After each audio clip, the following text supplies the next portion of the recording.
ভাই প্লাস্টিক এবং cosmetic surgeon. আজকে আমাদের এই ভাই যিনি এসেছেন আপনারা দেখে বুঝতেই পারছেন ওনার গ্রেড 7 বার্নলেস রয়েছে এবং পেছন অবধি খালি হয়ে গেছে, সামনের থেকে পেছন পুরোটাই খালি। আমরা আজকে ওনার স্টেজ 1 করব, দুটো স্টেজে এই সার্জারি করা হবে। স্টেজ 1 আজকে সামনের জোন 1, 2 এবং 3 এরিয়াটা কভার করবো, এই জোন 4 এরিয়া বাকি থাকবে। এবং আপনারা মার্কিং দেখে নিশ্চয়ই বুঝতে পারছেন এটা একটু অন্য ধরনের মার্কিং। ওপরে নিচে চুল রয়েছে, মাঝখানে আমি শেভিং করেছি। তো একটু কাছে এনে দেখুন, এটা আমরা স্ট্রিপ টেকনিকে করব, সেই জন্য করা আজকে 13 তারিখ আজকে। তো এইটা স্ট্রিপ টেকনিকে যেটা করা হবে, আমরা এফইউ টেকনিকে যদি করি পুরো এরিয়া শেভিং করে দিই, আর স্ট্রিপ টেকনিকে করলে আমরা শুধু একটা মিডিল এরিয়াটা, এখানে যে জোন পেছনে যে সেফ ডোনার এরিয়াতে চুল রয়েছে সেই এরিয়ার মাঝখানটা আমরা শেভ করছি। কারণ আমরা যত নিচের দিকে যাব দেখুন এই চুলগুলো পাতলা, আর যত উপরের দিকে যাব তত চুলগুলো ভালো হবে, ভারী হবে। আবার উপরের দিকে চলে গেলে পাতলা হয়ে যাবে এবং হরমোন সেন্সিটিভ জোনের দিকে চলে যায়। সুতরাং এই যে মিডল জোনটা রয়েছে, এখানে আমাদের এই যে বোনটা রয়েছে অক্সিপিটাল প্রোট্রুবারেন্স আমরা বলি, এই জোনের চুলটা সব থেকে বেটার কোয়ালিটি হয়, বেস্ট কোয়ালিটি হয়, বেটার বলবো না, বেস্ট কোয়ালিটি হয়। তো আমরা এই যে স্ট্রিপটা আমরা 3টে ভাগে ভাগ করেছি। সেন্ট্রাল স্ট্রিপ, এখানে সব থেকে ভালো গ্রাফগুলো থাকে, দুদিকে কিছুটা পাতলা থাকে, সেই জন্য এই যে সেন্ট্রাল স্ট্রিপের যে চুলগুলো বেরোবে সেটা আমরা জোন 1-এ দেবো। বাকি দুটো এরিয়া জোন 2 এবং জোন 3-তে মিশিয়ে দেওয়া হবে। আজকে 3000 ফলিকেল আমরা নেব এবং পুরোপুরি স্ট্রিপ টেকনিকে নেওয়া হবে। আমরা কি হয় স্ট্রিপ টেকনিকে কিন্তু এই দুটো এরিয়া দেখুন খোলা রেখেছি, এইখান থেকে এই পুরো অংশটা কেটে আমরা তুলে নেব চামড়াটা উইথ ফলিকেল, তারপরে সেলাই করে দেবো। এবং যেহেতু চুল থাকছে ওপর থেকে, সেলাইটা কিন্তু চুলের ভেতরে ঢাকা থাকবে। যদি পসিবল হয় কালকে হয়তো আপনাদেরকে আরেকবার দেখাবো ফাইনালি কেমন দাঁড়ালো জিনিসটা, সেলাইটা বোঝা যায় কিনা। চুলের তলায় ঢাকা থাকলে পরে একেবারেই কিন্তু বোঝা যায় না। এবং আমাদের এই ভাইয়ের যেহেতু গ্রেড 7 বাল্ডনেস রয়েছে, তো গ্রেড 7 বাল্ডনেসের ক্ষেত্রে এই স্ট্রিপ টেকনিকটা হচ্ছে অ্যাপ্লিকেবল। ফার্স্ট স্টেজটাতে আমরা স্ট্রিপ টেকনিকে 3000 ফলিকেল তুলে নিচ্ছি। সেকেন্ড স্টেজ যখন হবে, কারণ ওনার পেছনটা তো সেকেন্ড স্টেজে আমরা করব, তখন আমরা এফইউ টেকনিকে করবো, প্লাস দাড়ি বা বডি হেয়ারগুলো নেবো। কারণ সেকেন্ড স্টেজে আমাদের প্রায় 2500 মতো ফলিকেল লাগবে। ওনার মাথাটাও বড়, আপনারা দেখতে পাচ্ছেন। আমি যদি একটু ওপরের দিক থেকে দেখাই, এই দেখুন এই যে আমাদের 3টে জোন রয়েছে, জোন 1, জোন 2 এবং জোন 3, এই 3টে জোন আজকে আমরা কভার করব। এই 3টে জোন আমরা আজকে কভার করব, আর এই জোন 4টা বাকি থাকবে। আর এইটা হচ্ছে আমরা স্ট্রিপ টেকনিকে যদি তুললাম, দেখুন কাছ থেকে গেলে পরে আশা করি বুঝতে পারবেন। এই স্ট্রিপটা আমরা নিয়ে নেব, এই স্ট্রিপটা, এবং এই চুলের তলায় ঢাকা থাকবে বলে কিন্তু একেবারেই বোঝা যাবে না। এফইউ টেকনিক নিয়ে আমাকে জানতে চান, তো এফইউ টেকনিক কখন করা যেতে পারে সেটা ছোট্ট করে একটু বলে দিই। এবং এফইউ ব্যাপারে আমাকে জানতে চান যে এফইউ ভালো না এফইউ ভালো। আমি যদি বলি এফইউ এবং এফইউ তাহলে আমি বলবো এফইউ টেকনিককে যদি আপনি 98% মার্কস দিয়ে থাকেন, অঙ্কে যদি 100তে 98 এফইউ পায়, তাহলে এফইউ পাবে 92। প্রায় 5 থেকে 6%-এর মিনিমাম ডিফারেন্স থাকে রেজাল্টের ক্ষেত্রে। বেটার রেজাল্ট চাইলে পরে এফইউ টেকনিক করতে হবে। আর এফইউ টেকনিক তখন করতে হবে বিশেষ করে যাদের এরকম গ্রেড 7 বার্নলেস আছে। আমাদের অনেক গ্রাফ দরকার, কিন্তু ডোনার এরিয়া কম, গ্রাফ বেশি দরকার। তখন আমাদেরকে এফইউ টেকনিক করলে এই এরিয়া থেকে আমি পুরো গ্রাফটা পেয়ে যাবো, আমাকে ওপর নিচে যেতে হচ্ছে না। তৃতীয়ত হচ্ছে সুবিধা হচ্ছে এফইউ টেকনিকে আমি সেফ এরিয়ার মধ্যেই থাকছি, মানে বেসিক্যালি সেফেস্ট এরিয়ার মধ্যে থাকছি। ওপর দিকে চুলগুলো হরমোন সেন্সিটিভ হতে পারে, যেগুলো পড়ে যেতে পারে, আর নিচের দিকে চুলগুলো পাতলা হয়।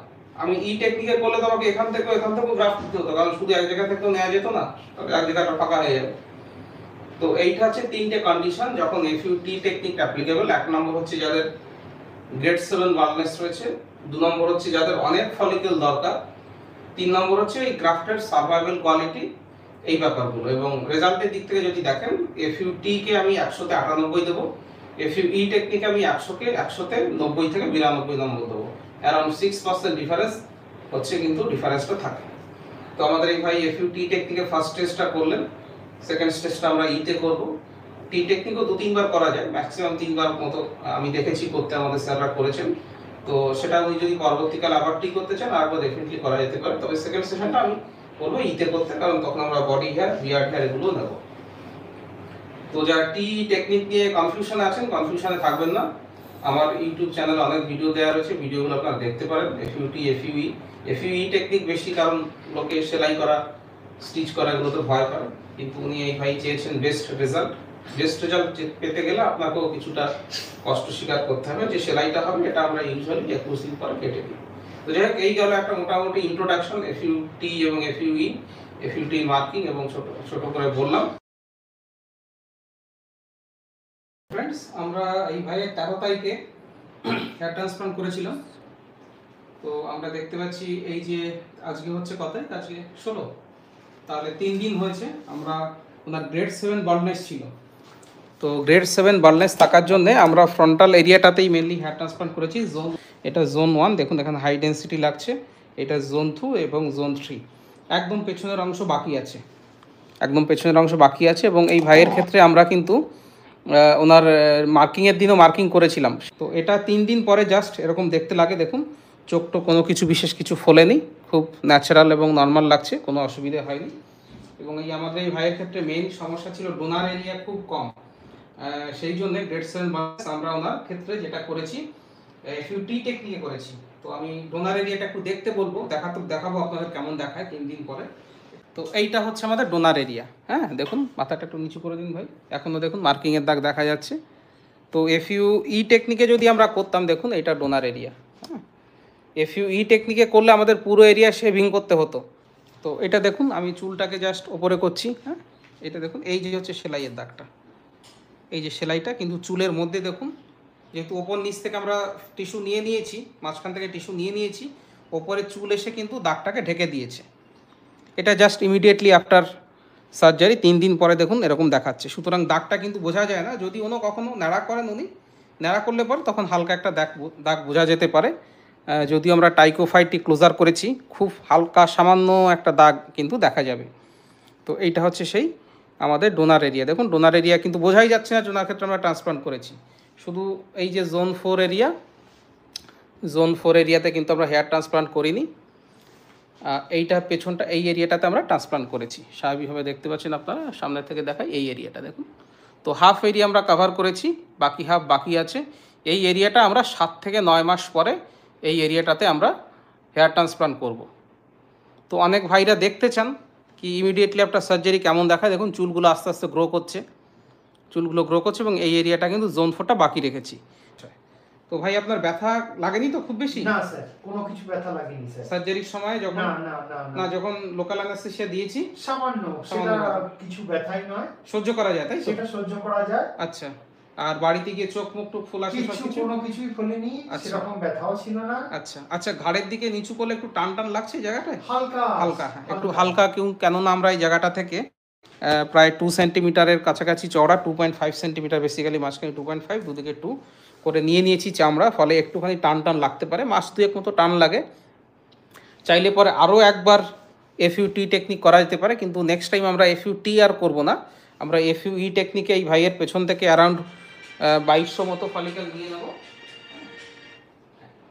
তো আমরা এফইউই টেকনিকে অ্যারাউন্ড 2200 মতো ফলিকেল নিয়ে নেবো এবং দাড়ি তো মোটামুটি ভালো গ্রাফট আছে, দাড়ি থেকেও নিয়ে আমাদের নেক্সট প্ল্যান আছে 3000 ফলিকেল করা। তার মধ্যে 2500 ফলিকেল আমরা পেছনের দিকটাতে করব, আর 500 মতো ফলিকেল আমরা এই জোন 1-এ যেখান থেকে উনি সিঁথিটা করবেন সেখানে চাই আমরা আরেকটু ডেন্সিটি বাড়াতে। একবারে তো অত ডেন্সিটি বাড়ানো যায় না, এই জোন 1-এর বাঁ দিকটাতে আমরা আরও 500 থেকে 700 গ্রাফট নিয়ে নেব। তো সেকেন্ড সেশনটা যেহেতু ওনার কলকাতার কাছাকাছি বাড়ি, আমরা 8 থেকে 9 মাস পরে করব। তখন নিশ্চয়ই আপনাদেরকে দেখাবো ওনার ক্ষেত্রে কেমন হলো। কিন্তু এই ফার্স্ট টেস্টটা আমরা পুরোপুরি ওনার এফইউটি টেকনিকে করেছি। অনেকেই আছেন টি টেকনিকে ভয় পান, ভাই আপনার ভয় লাগেনি তাই তো? না স্যার, কোনো কিছু ভয় লাগেনি। ঠিক, বা সেলাইয়ে ব্যথা কাটা, হ্যাঁ অনেকের ভয় থাকে, ব্যথা কাটা ভয় পাবেন না, ভয় ঠিক ঠিক, অনেকেই ভয় পান, টি টেকনিক করতে চায় না। কিন্তু টি টেকনিকটা বিশেষ করে যাদের এরকম জোন 7 অবধি ব্যালনেস রয়েছে, যাদের একদম মাথার পেছন অবধি লাগবে, তাদের শুধু এই টেকনিকে করে না ঠিক মতো গ্রাফট পাওয়া যায় না। কারণ ওপরের দিকে আমি যাব হরমোন সেন্সিটিভ চুল, নিচের দিকে আসবো আমি চুলগুলো পাতলা, মাঝখানে বেস্ট গ্রাফট পাওয়া যায়। এবং আমরা এই বেস্ট যে গ্রাফটটা নিয়েছি সেটাকে সামনের দিকে দিয়েছি, তারপরে পেছনের দিকে আমাদের গ্রাফটের কোয়ালিটিটা ডেফিনেটলি দেখুন, অন্য চুল তো লাগানো যাবে না, ওনার চুলটাই লাগাতে হবে। তাহলে বেস্ট যেটা আমরা গ্রাফট সেগুলো সামনে দিয়েছি। পরের দফায় যখন করব তখন এই জায়গাটাতে 2500 চুল এবং সামনে আরও 500 চুল দিয়ে আমরা করব। তো আমাদের এই ভাই সাহস নিয়ে এফইউটি টেকনিক করেছে। আজকাল এফইউই টেকনিক নিয়ে মানুষ বেশি উৎসাহী, আমরাও এফইউইতেই বেশি করি। কিন্তু ডেফিনেটলি যাদের এই গ্রেড 5, গ্রেড 6, গ্রেড 7 রয়েছে তাদের ক্ষেত্রে টি টেকনিকে কিন্তু ফার্স্ট প্রেফারেন্স দিতে হয়। তো যারা এফইউটি টেকনিক নিয়ে দেখতে চান, হেয়ার ট্রান্সপ্লান্টের পরে পেশেন্টদের এক্সপিরিয়েন্স, রেজাল্ট, সে সমস্ত বিষয়ে জানতে চান, আপনারা আমার ইউটিউব চ্যানেলে কি দেখতে পারেন। যদি কোনো প্রশ্ন হয় কমেন্ট বক্সে এসে কমেন্ট করবেন, আমি চেষ্টা করি প্রত্যেকটা কমেন্টের উত্তর দিয়ে দিতে। আমার হোয়াটসঅ্যাপ নম্বর আপনাদেরকে এখানে ফার্স্ট লিঙ্কে ফার্স্ট কমেন্টে দিয়ে দেবো, সেখানে আপনারা মাথার ফটো পাঠালে আপনার কোন গ্রেডের বাল্বনেস, কতগুলো গ্রাফট লাগবে, কত খরচা হবে, সমস্ত ডিটেলস বলে দেবো। ভিডিওটা ভালো লাগলে লাইক করবেন, শেয়ার করবেন, চ্যানেলটা সাবস্ক্রাইব করবেন। ভিডিওটা দেখার জন্য ধন্যবাদ, নমস্কার। আর আমাদের ভাইকেও ধন্যবাদ। আমি ইউজুয়ালি পেশেন্টের মুখটা কখনো মানে মুখ দেখালেও মাস্ক দেওয়া হয়, আর যেহেতু এই ভাই টি টেকনিকে করেছি, স্বাভাবিক পেছনের অংশটা নিয়ে দেখেছি মানুষের সেলাই নিয়ে বেশি চিন্তা, যত না গ্রাফট নিয়ে আর কতটা কভার করলাম, কি ডেন্সিটি হলো সেটা নিয়ে না যত চিন্তা, সেলাই করলে কি হবে, সেলাই করলে কতটা ব্যথা হবে সেটা নিয়েই মেইন চিন্তা। তো ভালো ফল পেতে গেলে একটুখানি কষ্ট সহ্য করতে হবে। বিশেষ ধন্যবাদ এবং ভাই রেজাল্ট আসুক তারপর ধন্যবাদ দেবেন। তো এফইউ টি টেকনিকে যাদের এই ধরনের কন্ডিশন তাদের কিন্তু টি টেকনিকটা প্রেফার করা উচিত। একটু যদি সাহস করেন তাহলে কিন্তু আপনাদেরও ভালো রেজাল্ট আসবে, আমাদেরও ভালো লাগবে। তো সবাইকে ধন্যবাদ।